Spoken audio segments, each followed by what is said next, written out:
Amen. Ayan, mapagpalang hapon po sa bawat isa. Ayan. Grabe yan. Ayan, maulang hapon po sa bawat isa. Sobrang lamig ng panahon. Tapos, pati yung convo nyo na, ay, sorry guys. So, yan, salamat po sa Panginoon dahil nakasama muli namin kayo dito sa ating Youth Impact. At masaya din ang Diyos kahit bumabagyo ay talagang hindi po kayo nagpapigil na pumunta rito sa ating simbahan. Amen po. At yun, nagpapasalamat din po ako sa Diyos sa opportunity na makapag-share din po sa inyo pong harapan. At naniniwala po ako na may ibababa po ang Diyos sa hapon na ito. Amen po. Amen. Ayan, welcome po sa ating second installment ng ating series for this month of August entitled Superbook. Hindi Superman, hindi Spider-Man, Superbook. Ayan, unlocking the power of God's Word. So last week nakita natin kung bakit ba natin mapagkakatiwalaan yung Bible, and this afternoon naman, today malalaman natin ano ba ang napapala ng Bible sa atin. Amen. Excited po ba tayo? Amen. Ang lamig nga eh. Pamatayin na lang po. Ang lamig nga eh. Kanina pa nga ako nilalamig. Ayan, thank you. So balik po tayo. And dito naman, alam naman po natin na ang Bible ay Word of God siya. Amen? Word of God siya. And we know na dapat natin siyang basahin, pero minsan, di ba, may tanong tayo na ano ba talaga ang benefit nito sa buhay ko? Amen? Napapatanong tayo, ano bang benefit nito sa buhay ko? So, kung tutusin, di ba, ang dami nating sources ngayon. Di ba, pag may gusto tayong malaman, pupunta tayo kay Google. Pag may gusto tayong, pag naboboard ka sa buhay mo or sa bahay nyo, pupunta ka kay TikTok, kaya sasayaw ka ng Brazilian dance. Diba? Pag may gusto kang ma-entertain, pupunta ka kay YouTube. Pag may problema, pupunta ka kay AI, tapos tatanong mo, bakit ba nangyayari sa buhay ko ito? Diba? Pag may nalaman ka kung anong trending, pupunta ka sa Facebook, pupunta ka sa Instagram, di ba? So, ang daming voices na nagsasalita sa atin araw-araw sa buhay natin. And the problem is, not every voice deserves to influence your life. Amen? Kaya nga binigyan tayo ng Diyos ng salita eh. And the Bible is not simply another source of information. The Bible is God's Word that shapes your life. So hindi lang ito para may alam tayo, di ba? And it's not just about information, impact makers. It's about transformation. Sa scripture na ito, di ba? May magandang picture tungkol sa isang tao na nakaugat sa Word of God.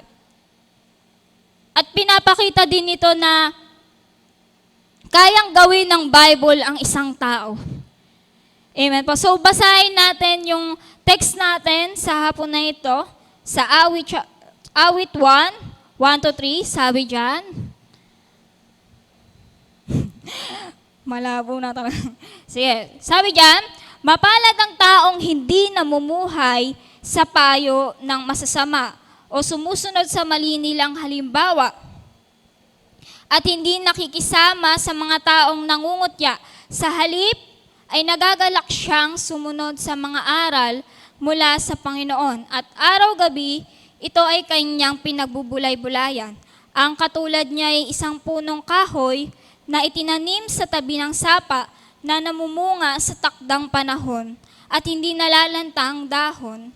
Ang mga dahon, magtatagumpay siya sa anumang kanyang ginagawa. So, purihin po ang pagkabasa po ng salita ng Diyos. Saglit po tayong manalangin.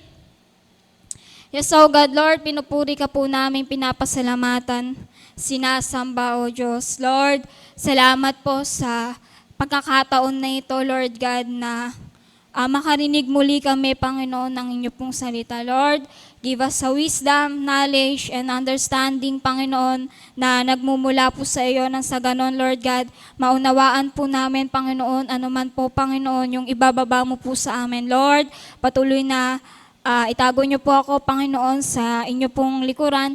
Gawin niyo lang po akong vessel, Panginoon, na at ikaw po ang makita, Panginoon, sa hapon na ito at hindi ako, Lord God. Lord, salamat po sa buhay ng mga kabataan kasama kong ito, Lord God. Bagamat umuulan, bumabagyo, but Lord, still nandito sila, Panginoon, upang makarinig, Panginoon, ng magandang balita, Panginoon, nagmumula po sa inyo, Lord God. Salamat po, O Diyos, sa iyo lamang po ang kapurihan, pasasalamat at pagsamba sa pangalan ni Jesus. Amen and amen. Once again, palakpakan po natin ang Diyos sa hapon na ito. Amen. So dito po, sa psalmist is comparing a person who loves God's word to a tree. So yung tree na yon, ito po ay puno, hindi siya tree na tree, ganon. Hindi siya tree na number. Hindi lang siya basta puno.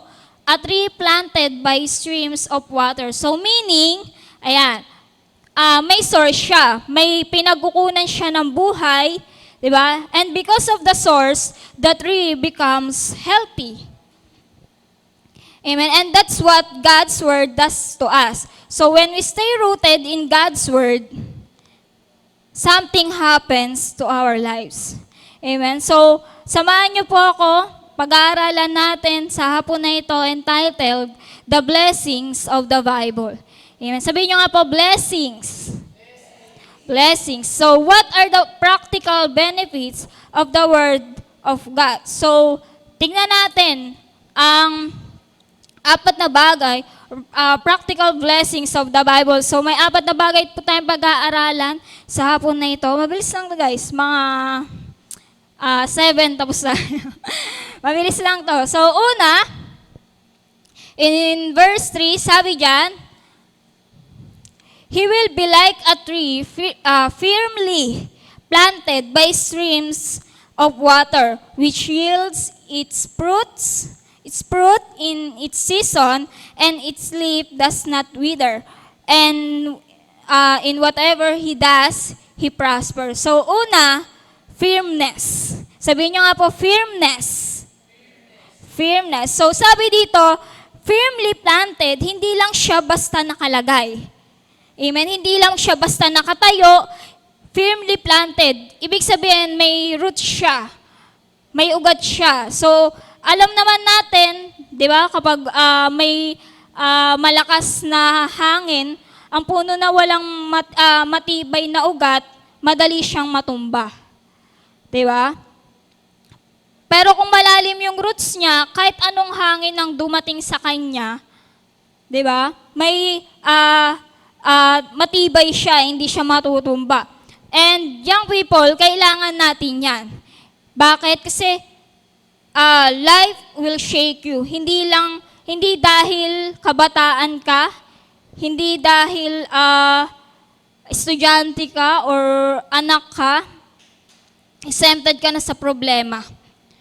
You will experience rejection. So makakaranas tayo ng rejection sa mga tao. Amen. May mga times po na hindi ka matatanggap, may friendship na masisira, di ba? May relationship na matatapos, may mga plans din sa buhay natin na hindi matutupad, di ba? And may mga prayers din tayo na matagal nang hindi nasasagot. At may moments din tayo na tatanungin natin ng Diyos, Lord, tama ba itong ginagawa ko? Lord, kaya ko pa ba? Lord, ano ba yung purpose ko sa buhay? Diba, napapatanong tayo sa Diyos. And sometimes, the situation is not the biggest problem. It's what the situation does inside you. Kaya nga kailangan natin ng firmness, impact makers. Kasi kung saan nakaugat ang buhay mo, doon depende kung paano Paano ka tatayo kapag may storm ka sa buhay? Kapag dumating yung problema mo sa buhay, paano ka tatayo? Amen? Kung ang identity mo ay may rooted sa approval ng tao, paano kapag hindi ka nila gusto? Yeah. Kung yung confidence mo, di ba, ay rooted sa appearance mo, ano kapag nagbago yung itsura mo? Na dati kang babae, ngayon lalaki. Joke lang. Di ba? Paano pag nagbago yung itsura mo? Amen? Kung ang happiness mo ay rooted sa isang relationship, paano kapag natapos ang relationship na yun? Di ba? Pumasok ka sa isang relationship, di ka naman ready. Di ba? Hindi pa naman will ni Lord. Amen? Kung ang identity mo ay rooted sa achievements mo, paano kapag nag-fail ka? Amen. Di ba? Parang nagka-cry na lang tayo kapag nag-fail tayo sa life eh. Di ba? And that's why you need the Word of God, Impact Makers. Because the world changes. Amen? Nagbabago po yung mundo. Nagbabago ang tao. Yung feelings, nagbabago din. Di ba? Dating may nararamdaman ka sa kanya, ngayon wala na.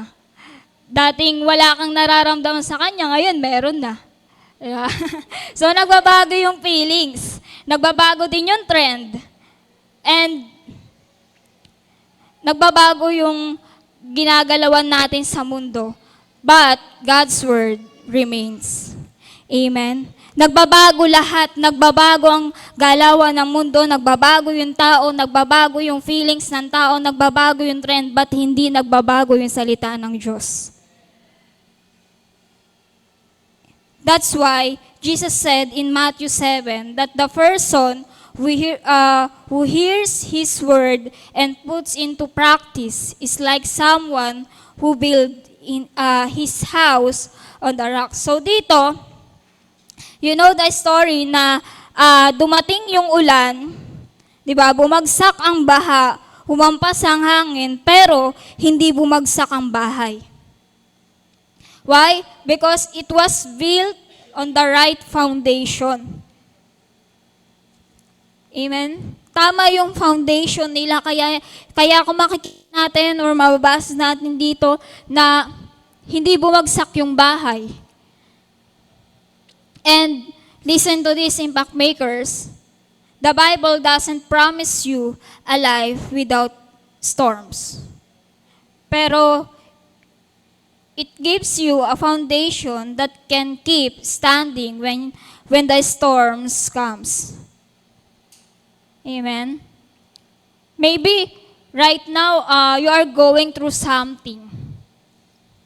Maybe you are going to confuse. Maybe nadi-discourage ka sa mga tao, sa paligid mo, sa mga naririnig mo. Amen? Maybe you are dealing with something nobody knows about. And sinasabi mo kay Lord, Lord, parang hindi ko na kaya. Sinasabi mo kay Lord, Lord, kaya ko ba to? Parang Lord, suko na ako, hindi ko na talaga kaya. Ano, nagkakari ka pa kay Lord? Diba? That's why kailangan natin ang salita ng Diyos. Amen? Kailangan natin ang salita ng Diyos. Sinasabi mo, when fear says mag-isa ka, sinasabi ng salita ng Diyos, I am with you. Sinasabi mo, insecurity ka, hindi ka enough. Nire-remind tayo ng salita ng Diyos na your identity is in Christ. When temptation says everybody is doing it, God's word says you are belong to God. Amen? Sinasabi sa iyo ng mundo, follow your heart. Pero tinuturuan tayo ng Bible na surrender your heart to God.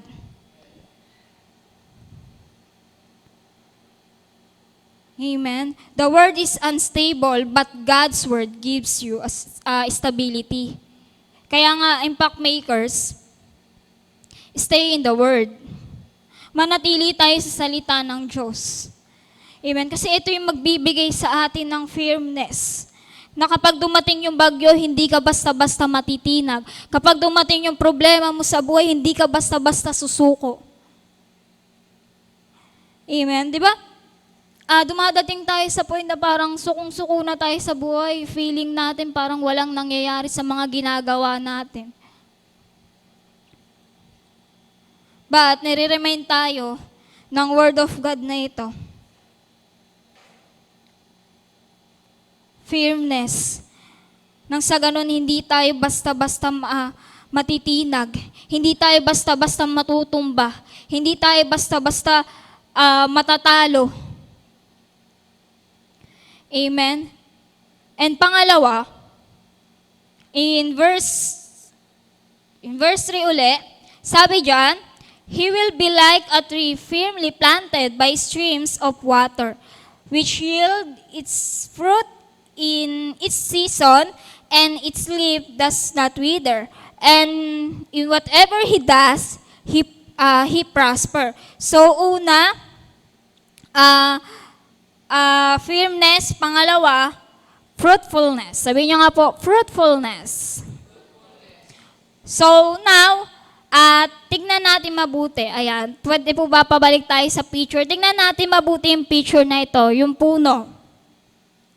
So, dito, makikita natin, ano yung expectation natin sa isang tree na ito or sa isang puno na ito? Ano yung expectation natin? Ano yung nagiging bunga nito or nagiging neto sa atin, tong puno na ito? Diba? So dito, ang healthy tree na ito ay nagkakaroon siya ng bunga or nagiging fruit siya. So hindi lang siya maganda tignan. Diba? Hindi lang siya basta buhay. May bunga siya. So, diba? Kapag nagtatanim tayo, di ba?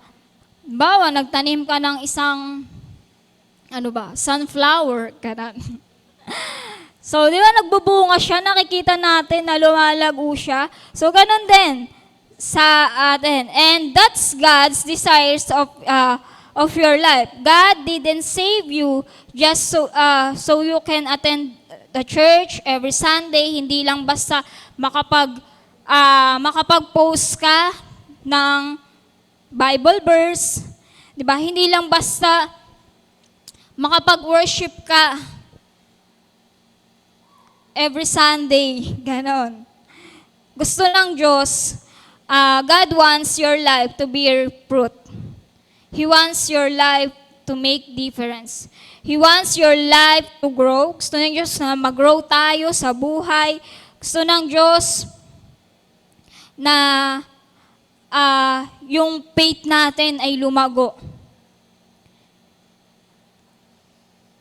Amen? Gusto ng Diyos na maging blessing tayo sa ibang tao. Kung ikaw binibless ka ni Lord, or di ba, wala naman tayo dito kung wala si Lord sa buhay natin. Amen? Now, tayo ay binless ng Lord sa buhay natin, gusto ng Diyos na maging blessing din tayo sa ibang tao. Amen? But here's the thing, fruit takes time. Hindi ka nagtanim ngayon, tapos bukas may bunga na. Diba? There's a process, there's a growth, there's a season. So hindi siya basta-basta, kapag nagtanim ka ngayon, inaantay mo talaga siyang lumago talaga. Diba? So hindi siya agad-agad lumalago or hindi agad siya namumunga. Siyempre, didiligaw mo yan. Alam mo na, nilagay mo sa lupa, tapos hinihintay mong tumubo, di ba? So, hindi siya ganon. So, may process siya, may season siya ng paglago, may season din siya kung kailan siya tutubo. Amen? So, dito, sometimes our problem is we compare our season with somebody else's season. Sabihin mo kay Lord, Lord, bakit siya nasa ministry na? Lord, bakit siya parang may alam niya na yung calling niya? Lord, bakit siya successful na sa buhay? Ako nandito pa din. Lord, bakit siya may opportunity, ako wala? Diba? Lord, paano naman ako? Lord, paano ako? Parang sinasabi natin kay Lord, Lord, paano ako? Diba? Naikukumpara natin yung sarili natin sa ibang tao porket successful sila, porket marami silang pera, nakakapag-travel sila kung saan-saan, na nakukumpara natin yung sarili nila sa atin. Pero nakakalimutan natin, baka kasi hindi pa natin season.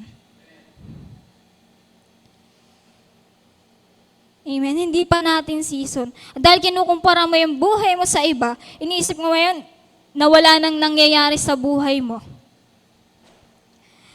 Amen? Iniisip mo ngayon na parang, wala, hanggang dyan ka na lang, hanggang dito na lang ako, Lord. Di ba? Dahil kumpara ka ng kumpara sa ibang tao, kinukumpara mo yung sarili mo, ayan, pumapasok na sa isip natin, nagiging mindset na natin na wala nang nangyayari sa buhay natin, na hanggang dito na lang tayo. But look at the verse, sinasabi dito, it yields its fruit in its season. Hindi sinabi na in somebody else's season, its season. Meaning, God knows your season. Amen. Kaya hindi mo kailangan sabihin, Lord, bilisan mo naman, oh. Bigay mo na yung gusto ko. Gusto ko na maging successful sa buhay. Di ba? Hindi natin kailangan sabihin kay Lord yon. Kasi alam ni Lord kung kailan yung season mo. Alam niya kung kailan ka magiging successful. Alam niya kung kailan ka magtatapos ng pag-aaral. Alam niya lahat. All-knowing si Lord, amen? So, hindi natin kailangan questionin ng Diyos kung bakit hanggang ngayon nandito pa rin tayo. Or kung bakit ngayon ay wala pa tayo sa successful life natin. Amen. Hindi natin kailangan questionin ng Diyos kasi God knows your season. Hindi mo kailangan magmadali kasi may season ng Diyos. Alam niya kung kailan ka magiging successful sa buhay. Alam niya yung ginagawa niya. Maybe nasa season pa tayo ng preparation. Diba? Nasa season pa tayo ng preparation, then prepare. Amen. Maybe nasa season pa tayo ng learning, then learn. Maybe nasa season ka pa, nasa season pa tayo ng waiting, then wait faithfully. Amen. So, impact makers, don't rush your season. Amen. Hindi natin kailangang madaliin ang season. Kasi God knows your season. Amen. God is growing something in you. Usually you don't see the roots growing. Amen. The deepest work is happening is underneath. Diba? Minsan hindi natin nakikita yung ginagawa ng Diyos ngayon. But doesn't mean God isn't doing anything. Maybe, nagiging mas patient ka ngayon. Diba? Hindi yung pasyenteng nasa hospital, hindi ka na. Mas nagiging pasensya. Ayun, para nagiging pasensya ka ngayon. Maybe natututo ka ngayon magpatawad. Even, maybe natututo ka ngayon mag-no sa tukso. Maybe natututo kang maging faithful. Amen. Maybe, natututo ka ng mas pagkatiwalaan mo si Lord sa mga bagay na, sa mga bagay na gusto mong mangyari sa buhay mo kesa yung sarili mo.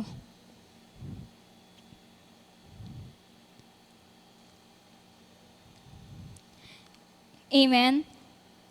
Kapag napapansin tayo ng ganun, maybe na natututo na rin tayo mag-serve kahit walang nakakapansin.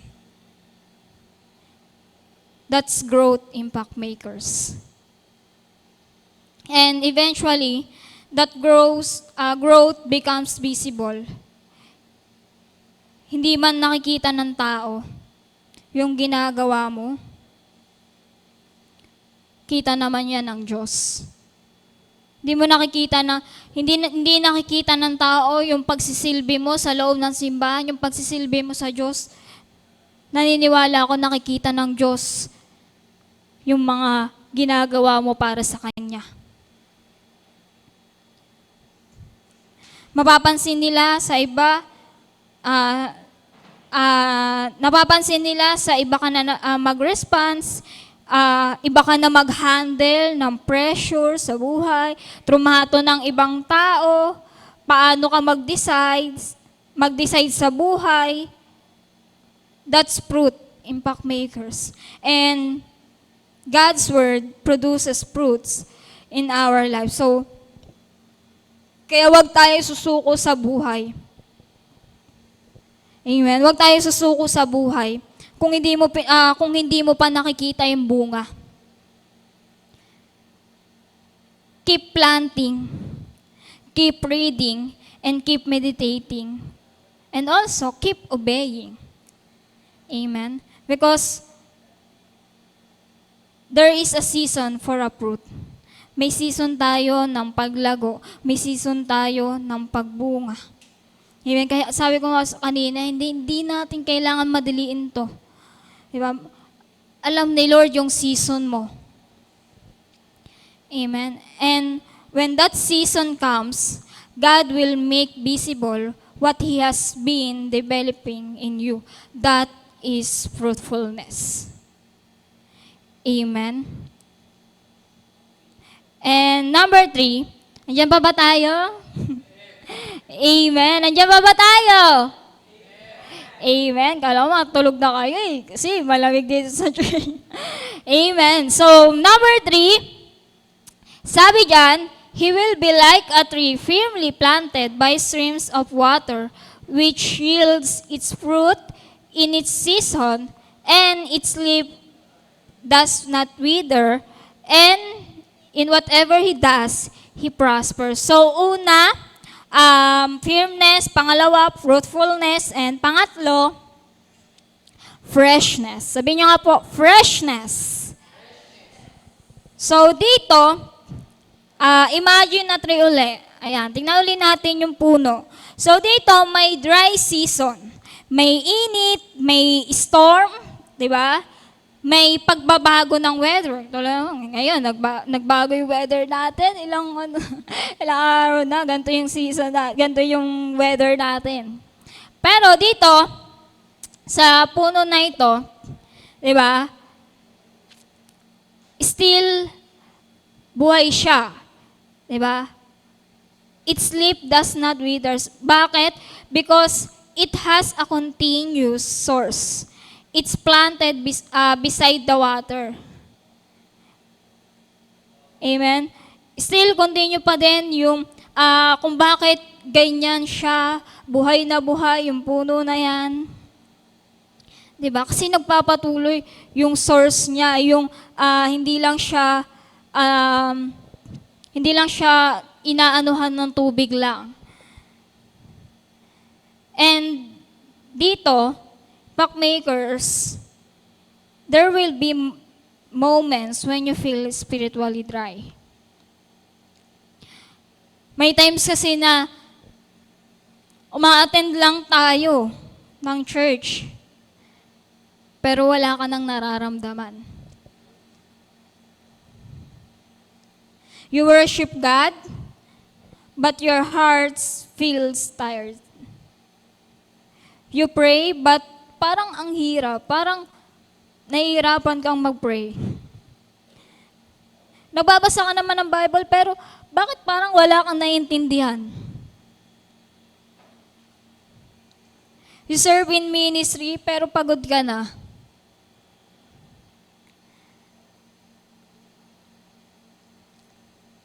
You smile in front of people, but inside you're asking, Lord, nasaan ako?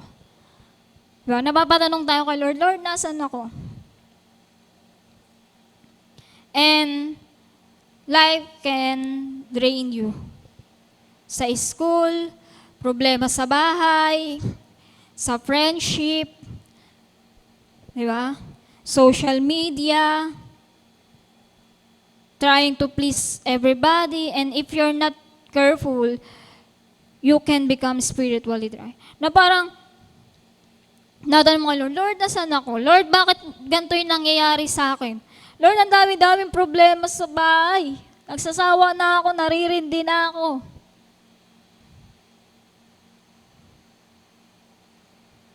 Diba? Puro Lord na lang. Lord, Lord, Lord. Buti hindi nagsasawa si Lord sa atin. Amen? Pero sinabi sa passage na ito, na ang taong rooted sa salita ng Diyos ay kagaya ng dahon na hindi natutuyo. Why? Because the source is still there. Amen. And sometimes, impact makers, you open the Bible and suddenly parang God is speaking direct in you. Diba? Parang pag-open mo ng Bible, talagang dinedirekta ka talaga ni Lord. Diba? Parang sinasabi mo sa sarili mo, walang nagmamahal sa akin, walang nandito para sa akin. Tapos pagbukas ng Bible, or pagbukas mo sa cellphone, o sinabi sa nilang Bible, I am with you. Yeah? Punta ka sa Isaiah 41:10. Amen? So, nangungusap ang Diyos. Bisa wala kang mapagsabihan. Di ba? Walang nakakaalam ng pinagdadaanan mo. Parang naiipon na lang yung mga nararamdaman mo. Di ba? Parang ang bigat-bigat na ng nararamdaman mo kasi wala ka napapagsabihan eh, di ba? Pero, nang magbasa ka ng isang verse, tila bang alam ni Lord yung situation mo. Di ba? Parang nasa isang situation ka na parang hindi mo na talaga kaya, na parang wala talaga nandyan para sa'yo, pero sinabi sa Isaiah 41:10, I am with you. Amen. Kasi hindi naman totoo na walang nandyan para sa'yo. Amen? Hindi naman totoo na wala kang kwenta sa mundong ito. Amen. Hindi totoo lahat ng yun. Ewan kung ba't sinasabi yun. Diba? Alam naman natin na si Lord laging nandyan para sa atin. Amen. Nasa gilid, nandiyan si Lord. Diyan mo sa katabi mo, Chi. Diyan mo ba Robert, katabi mo, si Lord. Katabi mo si Lord. Lagi nandiyan si Lord sa paligid natin. Hindi siya umaalis. Amen? Kaya nga, lahat ng nangyayari sa buhay natin, lahat yan ay may purpose ang Diyos. Naniniwala ako. Palagi ko nga sinasabi, kapag nagme-mentoring kami, si Lord ay nagbibigay ng problema, pero nagbibigay din siya ng solusyon. Amen. Na kapag dumadating tayo sa buhay natin na parang wala na tayong pag-asa, dumadating tayo sa point na parang, Lord, suko na ako, ayoko na, hindi ko na kaya. Di ba? Naniniwala ko na i-remind tayo or may gagamitin ng Diyos na tao, di ba? Para hindi ka sumuko. Para magpatuloy ka sa buhay. Amen? Impact makers nangungusap sa atin ng Panginoon through Bible. Alam ng Diyos lahat ng situation natin sa buhay. Alam niya lahat ng nangyayari sa buhay natin. And you are confused and God's words gives you direction. You are discouraged. Binibigyan nalalawad na. Ayan. So, dito, nakakonfuse tayo, pero binibigyan tayo ng Diyos ng direction. You are discouraged, binibigyan tayo ng Diyos ng hope. You are tempted, Ubulal pa eh. You are tempted, dire-remind tayo ng Diyos kung sino tayo. And you are afraid, God's word remind that God is with you. You are tired, impact makers, sa mga bagay-bagay, dire-remind tayo ng Diyos na you that God is still faithful. Amen. Faithful ang Diyos. And that is freshness. God's word brings your heart back to the source. Gusto ng Diyos na ibalik natin yung puso natin. Amen. But here's the thing, impact makers. You cannot live forever on yesterday's encounter with God. Maybe God spoke to you last year. Ngungusap sa iyo ang Diyos last year. Praise God. But, what is God saying to you today? Maybe, na-experience mo yung powerful ng Diyos before. Praise God. But are you still seeking Him today? Amen. Inuuna ba natin ng Diyos kung na-experience mo, kasi nag-iiba tayo ng panahon. At before parang, na-experience mo, grabe ka mag-worship kay Lord. Ngayon ba, impact makers. Tignan natin mabuti. Kung ngayon ba,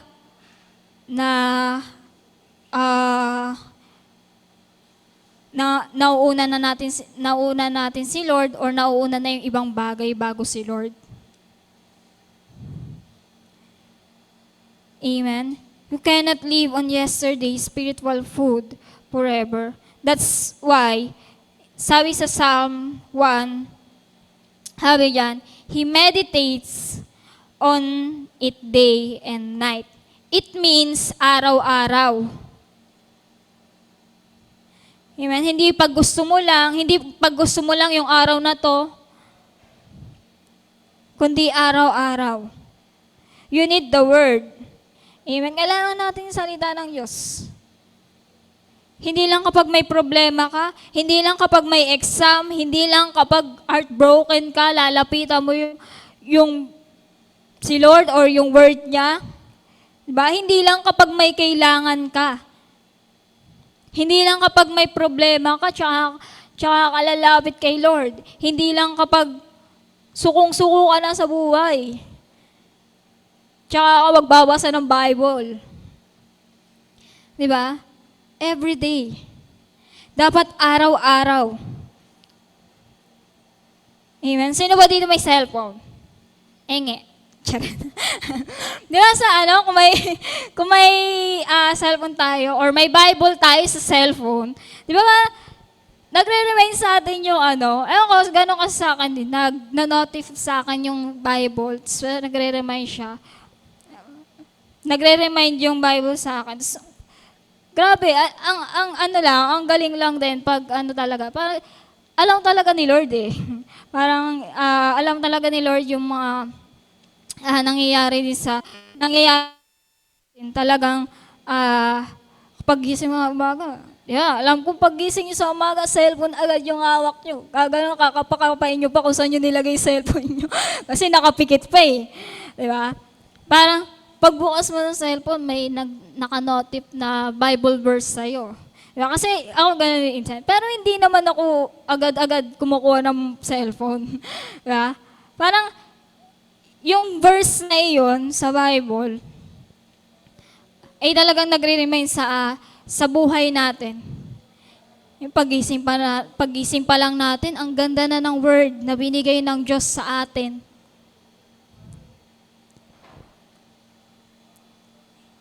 Amen. Impact makers, wag na nating antayin na maubos tayo bago tayo lumapit sa source. Wag mo antayin na masira ka bago ka mag-pray. Wag mo antayin dumating yung problema mo bago ka lumapit kay Lord. Wag mo antayin na matempt ka bago mo alalahanin ang salita ng Diyos.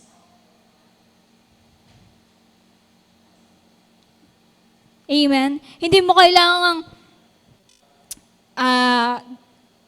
hintayin ko lang dumating yung problema bago ako mag-pray. Okay lang yan. Alam naman ni Lord yan, naintindihan naman ni Lord yan na masaya ako ngayon, happy ako ngayon. Okay lang na hindi mag-pray, naintindihan naman ni Lord eh. Di ba? Dumadating tayo sa point na parang kapag okay yung sitwasyon natin, nakakalimutan na nating lumapit kay Lord. Nakakalimutan na natin magbasa ng word.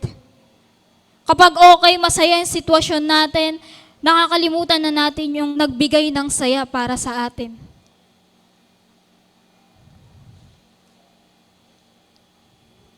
Amen. Nakakalimot tayo. Dumadating tayo sa point na nakakalimot tayo. Nakakalimot tayo sa mga bagay-bagay na ginagawa sa atin ng Diyos. Di ba? Sino dito ulyanin? Di ba? Ulyanin yan si Kuya Ando. Talaga, totoo. Di ba? Marami sa akin mga kalimutin. Pero, naniniwala naman ako siguro, di ba? Hindi mo nakakalimutan mag-pray, Kuya, di ba? Dapat lang. Di ba? Pakalimutan na natin lahat. Wag lang lumapit kay Lord. Wag lang natin kalimutang mag-pray. Wag lang natin kalimutang magbasa ng Bible. Wag lang natin kalimutan na umattend ng gawain ng Diyos. Amen? Again, impact makers, wag na nating antayin na maubos tayo bago tayo lumapit sa source. Wag nating antayin na matempt tayo bago mo alalahanin yung salita ng Diyos. Stay connected. Stay in the Word because the Word gives you freshness. Kahit dry ang season, di ba? Kahit dry yung season, you can still remain alive.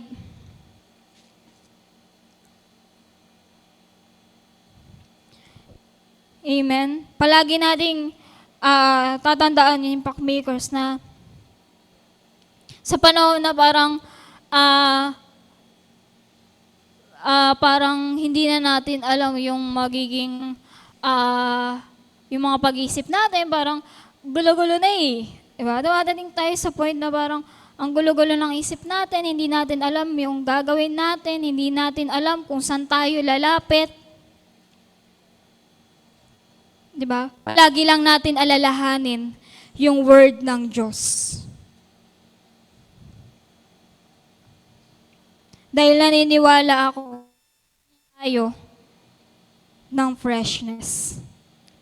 Amen? Nandiyan ba tayo? Amen. And lastly, wow, last na. In verse 3 again, sabi diyan, he will be like a tree firmly planted by streams of water, which yield its fruit in its season, and its leaf does not wither, and in whatever he does, he prosper.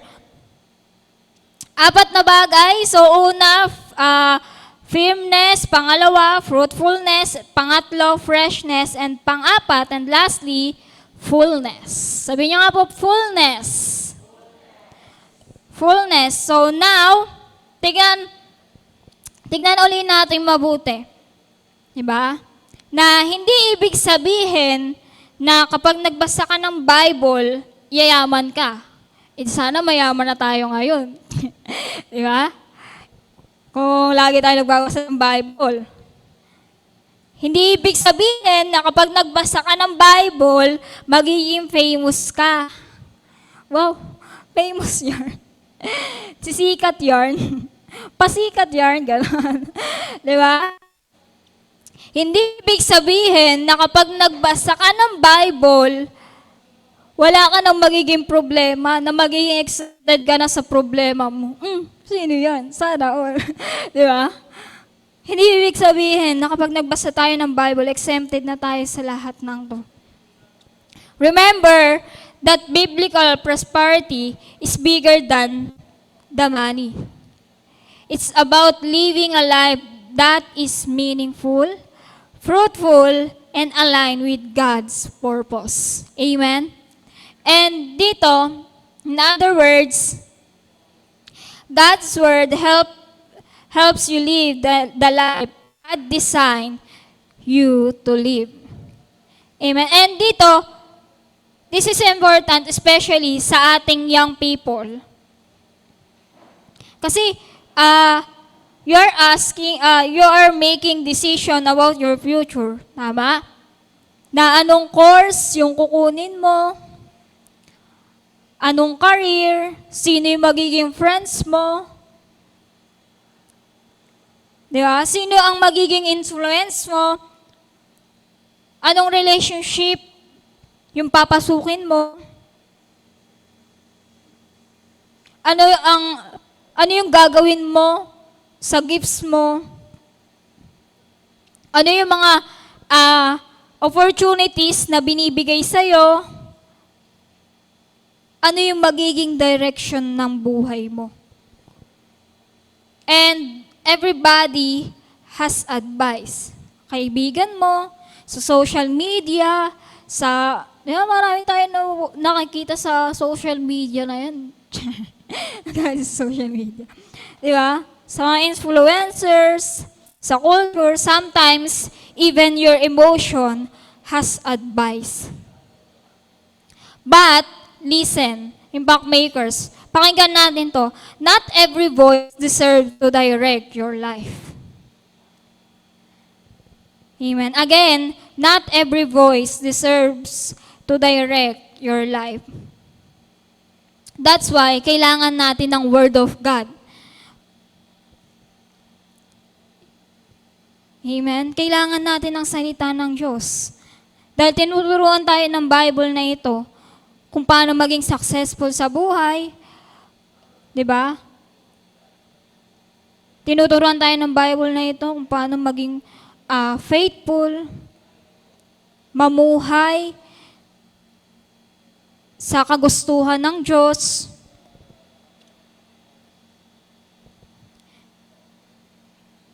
Amen. God has a purpose for your life. Amen. Naniniwala pa po ba tayo doon na may purpose ang Diyos sa buhay natin? Amen. May purpose ang Diyos. Sabi ko nga po, lahat ng nangyayari sa buhay natin ay may purpose. Masaya man, may problema man, malungkot man, happy-happy man, may purpose ang lahat ng iyan. Maybe you don't know the whole plan yet. Okay lang yon, guys. Okay lang yon. Amen? You don't need to know everything. Di natin kailangang alamin ng lahat. Si Lord ka ba? Di ba? Hindi natin kailangan alamin ang lahat. You just need to know how to take the next step with God. Sabi nga sa Psalm 119:105, sabi diyan, Your word is a lamp for my feet and a light for my path. So a lamp doesn't show the entire road. So binibigyan tayo nito ng liwanag for the next step. Amen? Binibigyan tayo nito ng liwanag for the next step. And sometimes, that's all God gives you. Amen? Gusto mong makita ng buong picture, pero sabi ni Lord, trust me with the next step. Gusto mo malaman ng buong future mo? Sabi ni Lord, follow me today. Not tomorrow, not next year, but today. Gusto natin malaman yung future ng Diyos sa buhay natin? Sunod tayo kay Lord. Gusto mo malaman kung anong mangyayari sa'yo 5 years from now, pero sabi ni Lord, obey me now. Not tomorrow, not sa mga susunod na taon-taon, kundi ngayon. Kung gusto mo malaman yung buhay mo 5 years from now, tapos ikaw naman sumusunod kay Lord, bawal yun. Diba? Kailangan sunod tayo kay Lord. Amen? At sa patuloy na paglakad mo sa salita ng Diyos, eventually may marirealize ang Diyos na ang naglilid sa buhay mo. Diba? Marirealize mo na si Lord yung naglilid sa buhay mo. Kapag maganda, kapag ginawa mo to, yung sinabi ng Diyos, trust me with the next step, follow me today, obey me today. Diba? Marirealize mo na, oo nga no. Oo nga no. Diba? Na si Lord talaga yung nag-lead sa buhay mo. Kasi naging successful ka, yumaman ka, di ba? Sa mga yayaman dyan, baka naman, di ba? Kapag nare-realize natin na yung mga magagandang nangyayari sa buhay natin, na-realize natin na si Lord yung nagli-lead sa atin. That is fullness, impact makers. Ang fullness ay hindi makuha lahat ng gusto mo. Sabi mo, Lord, gusto ko na ito. Diba? Hindi ito yung para mabigay yung gusto mo, kundi ito ay maging ikaw ayon sa gusto ni Lord na maging ikaw. Kasi, alam naman natin na mahirap abutin pangarap. Sino ba kasi nagtaas ng pangarap na yan? Ang hirap abutin. Di ba? Hindi ito simpleng pag-abot ng pangarap, kundi ito ay sa pagtuklas mo sa purpose ng Diyos sa buhay mo. Amen? Hindi ito sa pagiging successful ayon sa standard ng tao, kundi ito ay sa pagiging tapat mo sa Diyos. And tutulungan tayo ng salita ng Diyos para makarating doon. That is fullness, impact makers.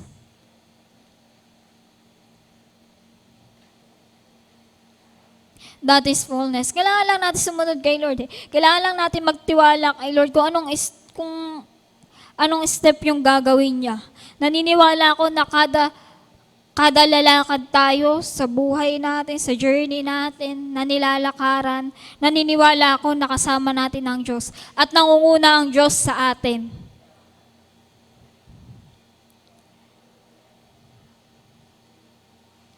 Gusto nating maging maayos yung buhay natin in the future, maging, kung nakakaranas tayo ngayon ng pagdating sa family problem, Di ba?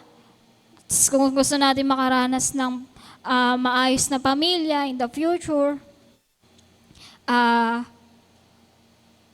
gawin lang natin palagi yung pinapagawa ng Diyos sa atin. Sama natin lagi sa prayer natin yan. Lord, gusto ko magkaroon ng maayos na pamilya, yung walang nagsisigawan, walang nag-aaway, walang nagtuturuan. Amen. Palagi natin sama sa panalangin yung mga ganyang bagay dahil naniniwala ako na tutugunin ito ng Diyos.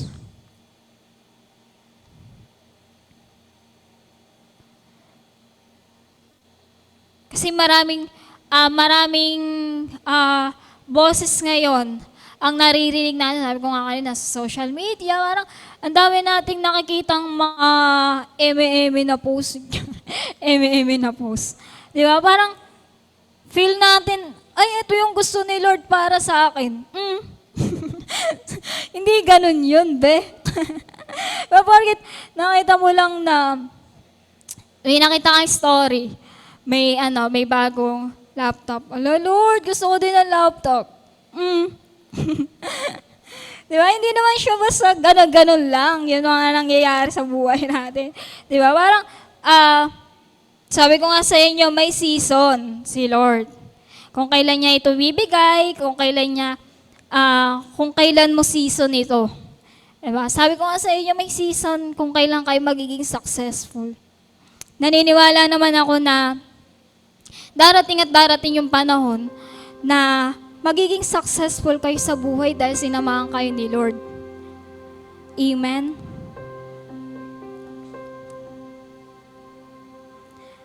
And as I conclude po, so what are the practical benefits of the Word of God? Sabi sa Psalm 1 gives us 4. Una, firmness. Pangalawa, fruitfulness. Pangatlo, freshness. And pangapat, fullness. And again, tignan ulit natin tong picture na to. Itong puno na ito. Yan. So, a tree planted by streams of the water. So, that's the key. Amen. The tree stays healthy because stay connected to the source. Still alive siya, still nakatayo siya, hindi siya natutumba. Kasi bakit? Connected pa rin siya sa source eh. Amen. And that's the challenge for us impact makers.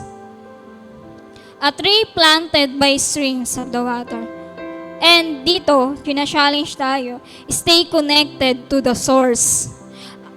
Ayaw nating matumba, ayaw nating bumagsak sa buhay, ayaw nating matalo, ayaw nating mag-fail. Stay connected to the source. Amen? And youth, don't treat your Bible like an emergency kit. Hindi natin kailangan i-treat yung Bible na emergency kit. Diba? Nabubuksan mo lang yung Bible kapag may problema ka.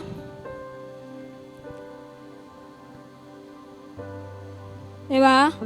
The Lord may exam ako bukas, bubuksan ko yung Bible, magbabasa ako ng Bible. Lord, heartbroken ako. Buksan ko yung Bible, baka may sabi sa akin sa Lord. Lord, may problema ako. Kuha Bible, basa.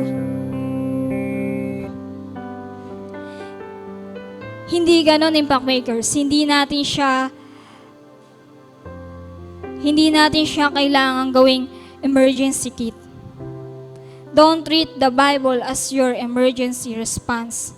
Make it your daily source. So, ito yung source natin eh. Kaya nga hindi natin kailangan, sabi ko nga sa inyo, hindi natin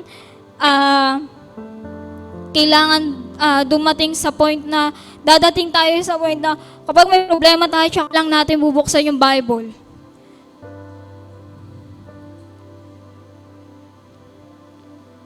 Huwag natin itong gawing emergency kit, impact makers. Hindi lang ito yung nagiging option natin kasi may problema tayo. Wag mong basahin yung Bible kasi sinabi ng pastor, sinabi ng nagsasalita sa harap. Basahin mo ito kasi kailangan mong marinig ang boses ng Diyos. Sabi ko sa inyo, ang ingay-ingay na talaga ng mundo. Di ba? Lalo na po sa generation natin ngayon. Ang dami ng mga voices na naririnig, pero hindi lahat ng yon makakatulong sa'yo.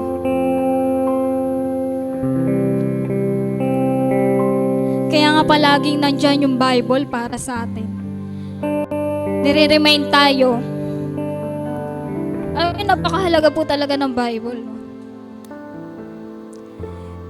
Kasi, lahat ng situation ng buhay natin, lahat ng nangyayari sa buhay natin, ay alam ng Bible.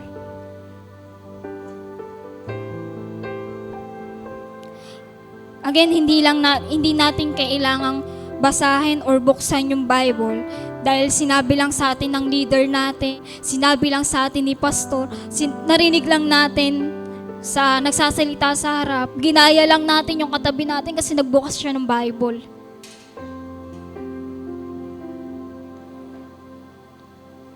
Basahin natin ito kasi kailangan nating marinig yung voice ng Diyos.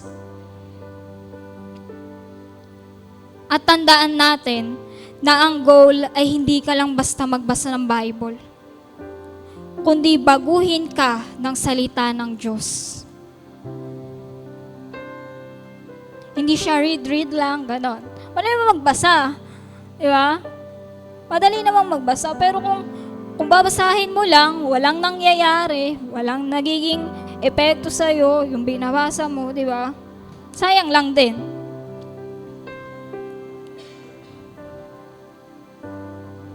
Pero kung babasahin natin yung Bible, Impact Makers, ng may puso, nang iniintindi natin yung sinasabi ng Diyos sa buhay natin, naniniwala ako na babaguhin ng Diyos yung buhay natin.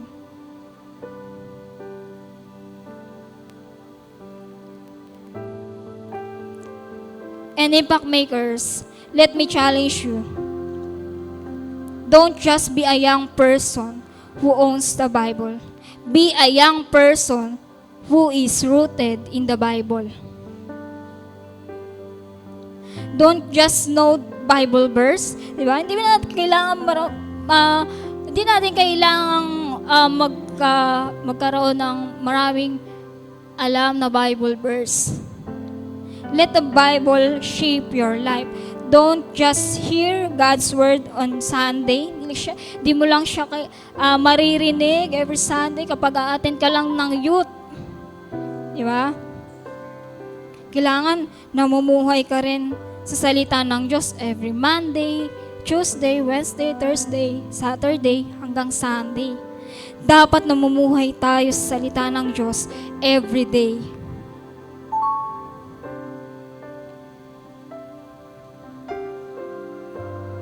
So youth, stay planted. Manatili tayo sa salita ng Diyos. Stay close to the source. And let God's word shape the person you're becoming. So, naniniwala po ako na sobrang laking tulong ng Word of God sa buhay natin. Naniniwala ako na marami nang binago ang salita ng Diyos na buhay. Naniniwala ako na wala ka dito kung hindi ka nakapagbasa ng Bible or hindi ka tinuruan magbasa ng Bible. Naniniwala ako na wala kang malalaman sa Bible kung di mo binasa yung Bible. Amen?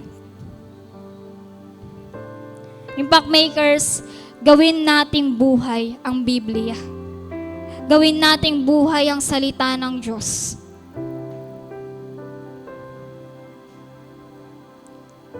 Dahil lahat ng nangyayari sa buhay natin ay alam ng Word of God.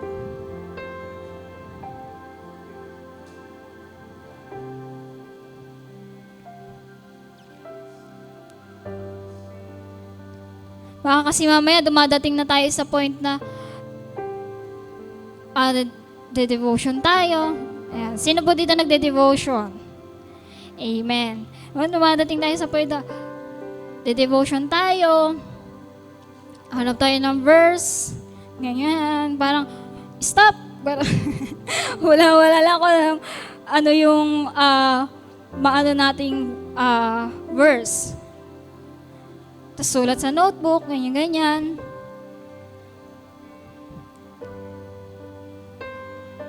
Ang tanong, naiintindihan ba natin yung sinasabi ng Diyos sa atin? Naiintindihan ba natin yung pangungusap ng Word of God sa atin? Baka kasi mamaya, bunot-bunot na lang yung mga nadi-devotion natin eh. Di ba? Baka mamaya, kaya ka nagdi-devotion kasi sinabi lang ng mentor mo, sinabi lang na pastor na kailangan mag-devotion.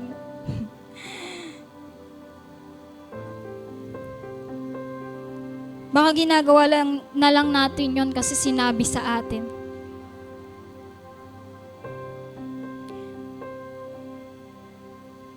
Kaya nga, today, Impact Makers, huwag nating hayaan na maging mabaliwala natin tong Word of God. Huwag nating hayaan na mawala sa buhay natin itong Word of God. Sabi ko sa inyo, malaking yung tulong kapag may Word of God sa buhay natin. Sabi ko sa inyo, ito yung magdadala sa inyo ng successful sa buhay.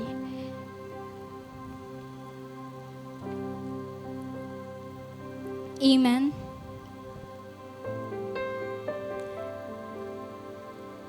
And sa hapon na ito, ay na-remind tayo.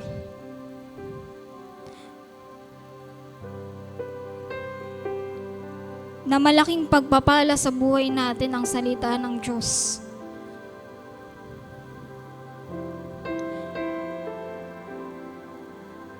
Amen. Pwede po ba tayong lahat? Tuloy po tayong lumapit sa presensya ng Diyos sa hapon na ito. At hayaan po natin na kumilos ang Diyos sa hapon na ito. Pwede po ba pumikit tayo lahat?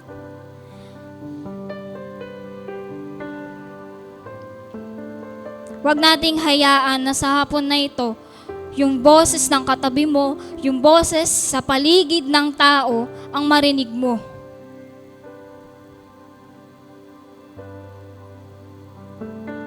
Kailangan na maririnig mo lang ang boses ng Diyos sa hapon na ito.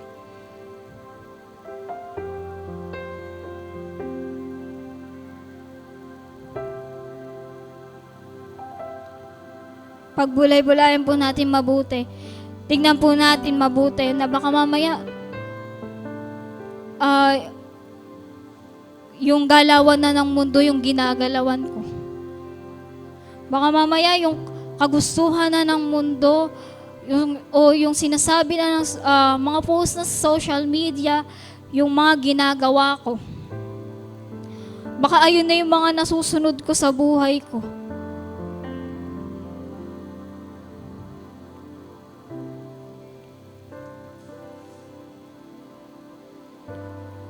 Impact Makers, naniwala po ako na this afternoon, na tanging boses lamang ng Diyos ang maririnig natin. Amen. Tayo po ay manalangin. Yes, so God, Lord, salamat po, O Diyos. Salamat po sa hapon na ito. Thank you for reminding us, oh God, Lord, napakahalaga, Panginoon, ng salita mo. The Lord, wala po kami dito, Panginoon, kung hindi namumuhay yung salita mo sa buhay namin.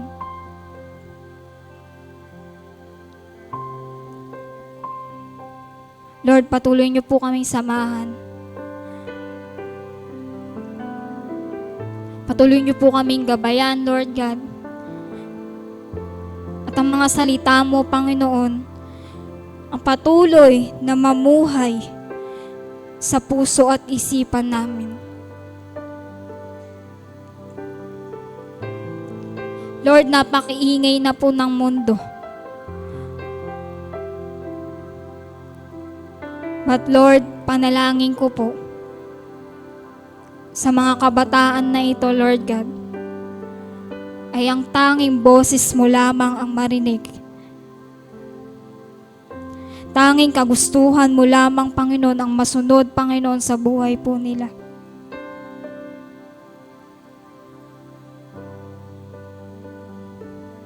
Lord, sa generation na ito ay hindi na po paganda ng paganda. But Lord, naniniwala po kami na Ikaw po yung Diyos na patuloy na sasama po sa amin, patuloy na magbabago, patuloy na magliligtas, Panginoon, sa generation na ito.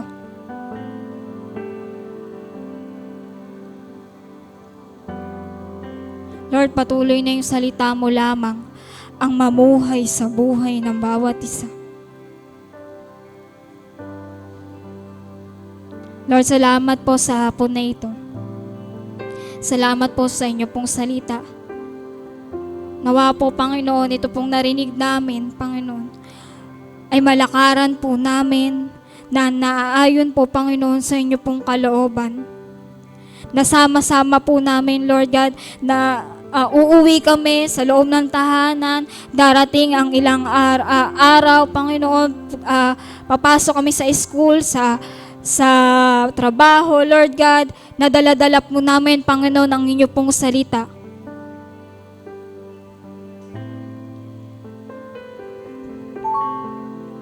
Lord, salamat, Panginoon, dahil kung walang Word of God, wala kami dito. Salamat po sa buhay ng mga kabataang ito. Patuloy na pagpalain mo pang buhay nila, Lord God. Patuloy na yung salita mo, Panginoon, na mamuhay sa kanilang buhay, Lord God. Patuloy na ikaw ang masunod, Panginoon, sa kanila, Lord God. Sa lahat ng aspeto, Panginoon, ng buhay nila, Lord God, ikaw lamang, Panginoon, ang masunod. Salamat po, O Diyos. Salamat po sa hapon na ito. Sa iyo lahat ng kapurihan, pasasalamat, pagsamba, Panginoon. Sa lahat, Panginoon, lahat ng papuri, Lord God. Salamat po, O Diyos. Sa iyo lamang ang mataas na papuri at pagsamba sa pangalan ni Jesus. Amen and amen. Come on, palakpakan po natin ang Diyos sa hapon na ito. Hallelujah.